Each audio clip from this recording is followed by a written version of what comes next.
नमस्कार प्रेम। जय शिव शंभू, जय भोलेनाथ। आप लोग कैसे हैं? सभी लोग अच्छे ही हों। आज मैं संस्कार क्यों जरूरी है ये बताना चाहता हूँ। हालांकि संस्कार जो शब्द है प्रभु भोलेनाथ का एक बहुत बड़ा इनका उपदेश रहा है और इनकी जो लीला है ये गणेश जी से जुड़ी हुई है। मैं वो कहानी बताने जा रहा हूँ। जब माता पार्वती अपने जहाँ पर अपना श्रृंगार स्नान पान करती अपने सखी सहेलियों के साथ, तो एक कक्ष में जाती है। उस कक्ष में एक द्वारपाल नहीं रहता था। तो माता ने अपने उपटन से एक आकृति तैयार की और आकृति तैयार करने के बाद एक अपना पुत्र जिनका नाम गणेश माई रखी, तो उनको तैयार की। अब अपना द्वारपाल बेटे के रूप में एक द्वारपाल उनका बताई। और उनका देश था माँ का, तो पुत्र मैं अंदर कार्य करूंगी, बाहर में जो भी आए उनको बाहर ही रखना, अंदर तक नहीं आने देना। कोई भी है, कोई भी रहे। और दूसरी बात, माता भी ये भी मने मन विचार की थी कि जब मैं अपना सारा संपूर्ण काम कर लूँगी तो इसका परिचय सभी त्रिदेवों में, सभी देव में जरूर अपने बेटे का परिचय करवाती। लेकिन उतना ही क्षण में जब गणेश जी द्वारपाल में जब रहे तो शंभुनाथ पहला पैर रखा और बोला, तुम कौन हो? हट जाओ मेरे मार्ग से। तो बोले कि आप कौन हैं? बोले कि मैं कौन हूँ ये तुम भली भांति जानते हो। बोले कि आप जो भी रहें तो मैं अंदर कदापि नहीं जाने दूंगा, मेरी माता का आदेश है। तो वो बहुत जीत लड़का था, अपार शक्ति थी गणेश जी को। साक्षात माता जगदम्बा मैया का भी आशीर्वाद था, पूर्ण शक्ति था। तो फिर भोलेनाथ चले गए। उसके बाद नंदी जी आए। नंदी जी उनको समझाने की कोशिश किए कि आपने प्रभु भोलेनाथ को भी कैसे मना कर दिया, आपने बहुत बड़ा घोर पाप किया है। वो भी नहीं, लाख कोशिश किए नंदी जी समझाने का, बल का भी प्रयोग किए, फिर भी गणेश जी नहीं माने कि नहीं, अपार जो शक्तिमान था उनके पास। तो फिर इंद्र देव लोग आए, वरुण देव लाए, सूर्य देव आए, वायु देव आए, हर देवता लोग आ गए। फिर भी गणेश जी अटूट अपने जगह से टस से मस न हुए। वासुकी जी आए, विशाल सर्व आकृति के लेके वो अपना सब कुछ देखे, विष दिए, सब कुछ गणेश जी सब कुछ करे तो क्या करे। जानना करते हैं प्रभु भोले दानी बाबा जितना शांत है उतना क्रोध भी है। अनुशासन उनको बहुत प्यारा है प्रभु भोले दानी का। और दूसरी चीज, उन्हें धर्म से किया गया कार्य वही अति प्रेम है प्रभु भोले दानी को। ब्रह्मा जी गए, विष्णु जी आए, तो मानने को तैयार नहीं गणेश जी। तब अंत में महादेव जी आए और चेतावनी दिए कि मेरे मार्ग से बाधा मत बनो, तुम हट जाओ बालक। तो मैं हटने के लिए यहाँ पर प्रस्तुत नहीं हूँ। आपको जो इच्छा है प्रभु आप वो कीजिए। तब प्रभु भोले दानी बाबा त्रिशूल क्रोध में उठा लिए। अब त्रिशूल उठा लिए तब गणेश जी तो समझ गए,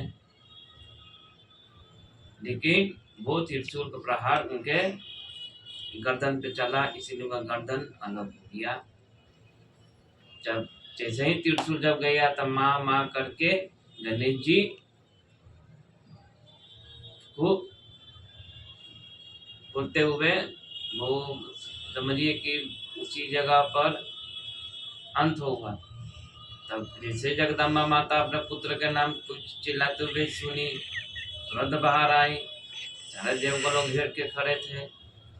महादेव जी बेचारा वो अचंभित थे, सोच भी थे, क्या कि हर चीज को उनको दुख देना भोले दानी को कदा भी पसंद नहीं है। भोले दानी भी है, क्षमा भी कर देते हैं। अब अम्बा जगदम्बा मैया देख के बहुत बेचारी रोने लगी। फिर पूछी कौन कौन लोग हमारे पुत्र को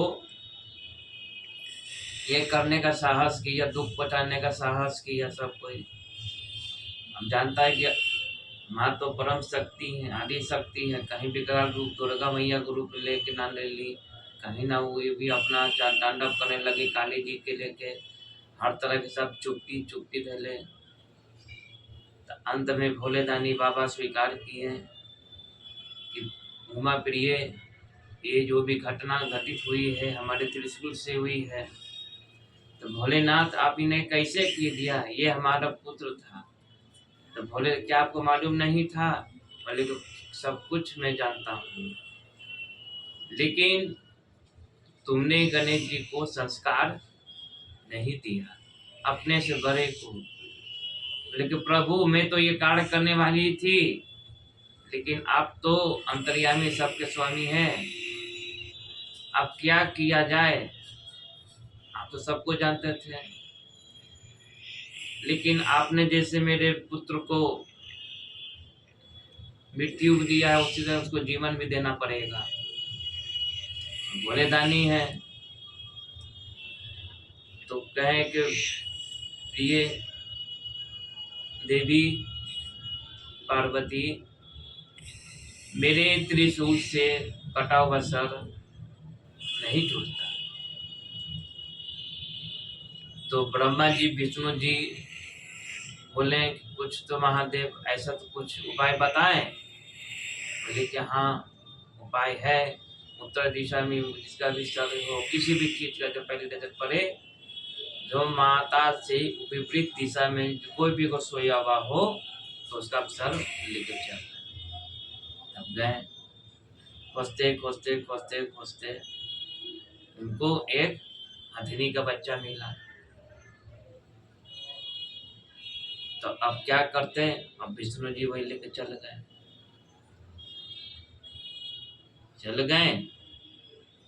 तो महादेव जी उनका सर लेके गणेश जी से अपने दिव्य शक्ति से अपने से उनको पूर्णता जीवन दिए।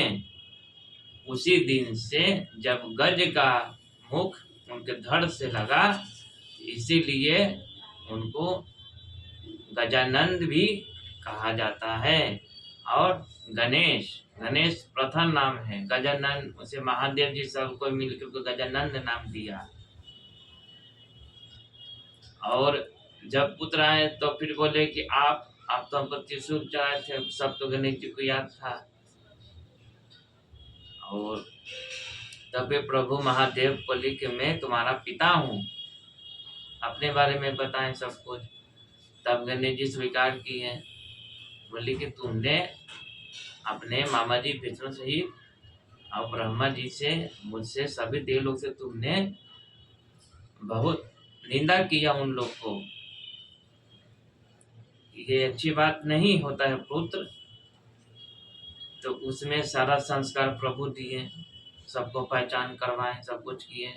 जब गजानंद किया कि नहीं मैंने बहुत गलत काम किया है, गजानंद जी नटखट भी हैं, दिल के भी साफ हैं, सबसे क्षमा याचना करने लगे गजानंद जी। शंकर महादेव क्षमा याचना करने, इससे यही साबित होता है कि संस्कार के बिना जीवन में कुछ नहीं है। और संस्कार देना हर एक माता पिता और हर लोगों से हर किसी को मिलना चाहिए। संस्कार हमारा जीवन का सबसे बड़ा मूल रत्न है और अपने से बड़े को संस्कार में कभी भिन्नता नहीं होती है। अपने से उम्र से बड़े को भी संस्कार देना चाहिए और बड़े लोग छोटे लोग को ही अपने प्रेम पूर्वक संस्कार से ही हर तरह से बातें करना चाहिए। यही भोलेनाथ और माता पार्वती का उपदेश्य है। बोलो गजानंद महाराज की जय। बोलो शंकर महादेव माता पार्वती मैया की जय। हर हर महादेव। आज का वीडियो यहीं तक। नमस्कार।